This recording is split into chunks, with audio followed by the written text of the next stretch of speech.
Are you feeling frustrated with the state of Valorant? Well, let me tell you, you're not alone. So let's talk about it. What's going on, ProGuides fam? I'm Kangas, and today we're going to be talking about potential changes that would be healthy for the future of Valorant. These are the 10 changes that we believe need to be addressed, and if you agree with our list, let us know in the comments below. And if you disagree, do that too. Either way, it's good for the YouTube algorithm. Let's get into it. What is up, ProGuides family? I hope you're all winning your rank games and climbing the ladder to start episode 2. I just wanted to mention that we are having a 20% off sale on our website ProGuides.com with the special code PGSPECIAL. Make sure to use it at checkout when you purchase anything on our website.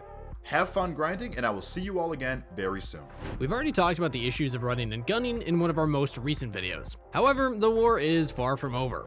Although rifles were recently tweaked back to lower the accuracy while sprinting, walking, and crouch moving, there is still one elephant in the room to address. I believe that many of the automatic weapons in the game still have this issue, and we'd actually like to see Riot target weapons like the Stinger, Spectre, and Frenzy next. Who knows, maybe this recent nerf wasn't enough and we'll see more hits to rifles. That being said, we do think that not nerfing these already high value guns might be problematic in the future. These three weapons are low-cost credit weapons that will be unintentionally stronger after this recent patch. When facing other rifles, you'll be much more comfortable in close quarter engagements as that sprinting, walking, and crouching accuracy hasn't been tweaked yet. I won't get into all the details about these weapons, but please check out our previous 1.14 gun tier list video if you want to learn more about how to abuse these three weapons and more. Stay tuned too, because we'll be updating that guide in the near future. Before we get into our next change, we gotta go over our question of the day. We wanna know, how do you guys feel about special game modes like Spike Rush and Snowball Fight? Personally, I love these types of game modes as it's a really nice break from things like Ranked. I've actually been missing Snowball Fight and hope that Riot releases more fun and casual modes similar to it. But I'm curious what your favorite game mode is outside of Ranked, and if you have any ideas of what Riot should do next. Valorant is actually in quite a healthy spot overall, and I do think it's quite enjoyable to play.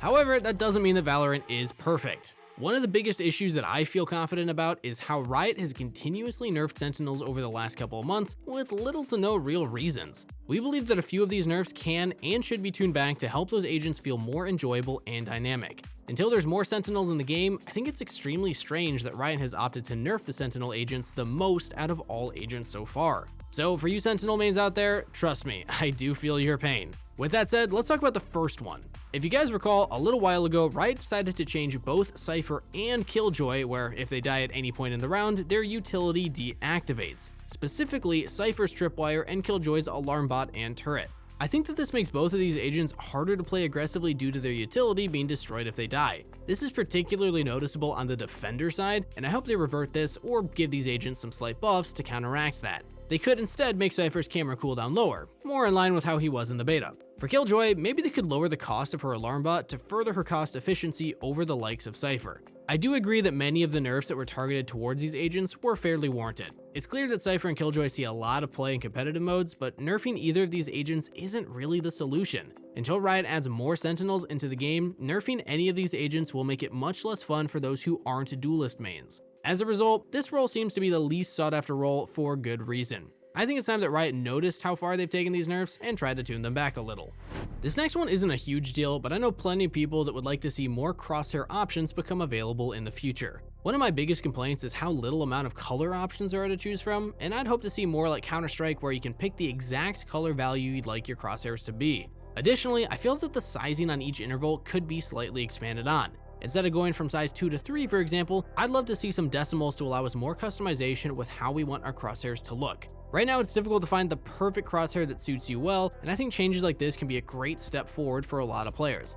Lastly, I think presets would be a great addition, especially for those first exploring the game and aren't sure where to start. Although I do prefer Valorant largely over Counter-Strike, I do think that there's some things that Valorant can look to take more inspiration from. My biggest pet peeve is how the spray pattern in this game functions. As you guys know, the spray is largely randomized, so it's up to you to control those random moves in the pattern. I understand that Riot wants to make the game more casually friendly, but I'd argue that random spray patterns are just as frustrating for those who are casually playing. Riot could make the spray more difficult to control, but remove the randomized nature of the spray. I think this would make both casual players and competitive players happy. My guess is that Riot is worried players will spray at long range if the recoil is not randomized, but it's still a disadvantage to do so at long distances. If you watch any Counter-Strike game, a player trying to spray at range will quickly be dismantled from a player counter-strafing side to side and tapping at that range. This range would also be great coupled with more movement accuracy penalties to ensure people won't sprint and spray while being able to control the spray pattern. We all love how Valorant has been shaping the ranked playlist to better suit its competitive environment. However, I do feel that the casual side of Valorant needs some much needed love. Besides having access to Unrated and Spike Rush, I find it really hard to believe that casual Valorant players are having a ton of fun playing either of these. I know Riot has no intention of adding in custom lobbies for players to create new and fun game modes themselves, so it's up to them to start stepping it up in this aspect of their game. One thing that Riot could do for Valorant is to let players get free skins by grinding the game.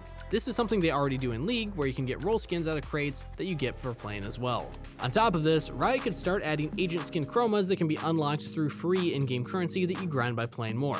These are just a few ideas, but I do think Valorant has a long way to go when it comes to appeasing the casual players.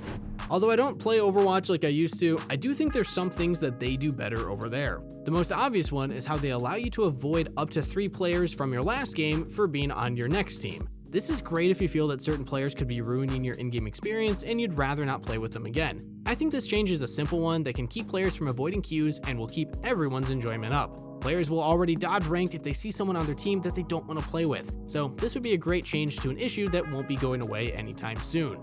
We touched on this in our question of the day, but I really think this is something that should be addressed as soon as possible. And yeah, this one also ties into the casual incentives as well. Anyway, I personally loved Snowball Fight when it was out, and I think Spike Rush isn't too bad, but I do think that more silly or goofy modes like Snowball Fight can really help to keep Valorant fresh. I grew up playing game modes like Infected, Cops and Robbers, Golden Gun, On a Paintball, and a bunch of other goofy game modes in a variety of different games. Again, I don't see Riot adding custom servers to their game, but I don't think that they should neglect this potential aspect. Unlike Counter-Strike, Valorant really has to differentiate itself besides just being a competitive tactical shooter. Having fun and goofy game modes that are added in would create a lot of hype for those who maybe aren't as interested in the tactical part of the game to start exploring Valorant.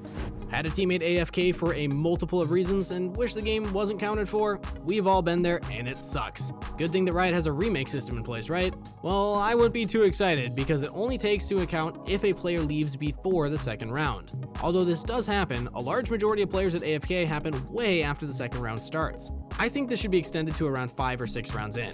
This does raise the concern of a friend dodging for you if you feel that the game is doomed, but I think with solo duo being implemented in Diamond 3 and above, this is largely a concern that can be overlooked. If anything, Riot can make it so that you have a certain amount of remakes in a given day or over a given amount of games to stop people from abusing this. Overall though, I'm not too concerned if a player wants to AFK and ruin the game for themselves, but the other players in the game should be protected. Those players that didn't AFK will be less likely motivated to keep playing after an experience like that was such a big problem. What used to be my favorite way of warming up has quickly become one of my least favorite ways to warm up. The longer deathmatch has been out, the more there are players infesting the lobby who don't treat it as a warm-up.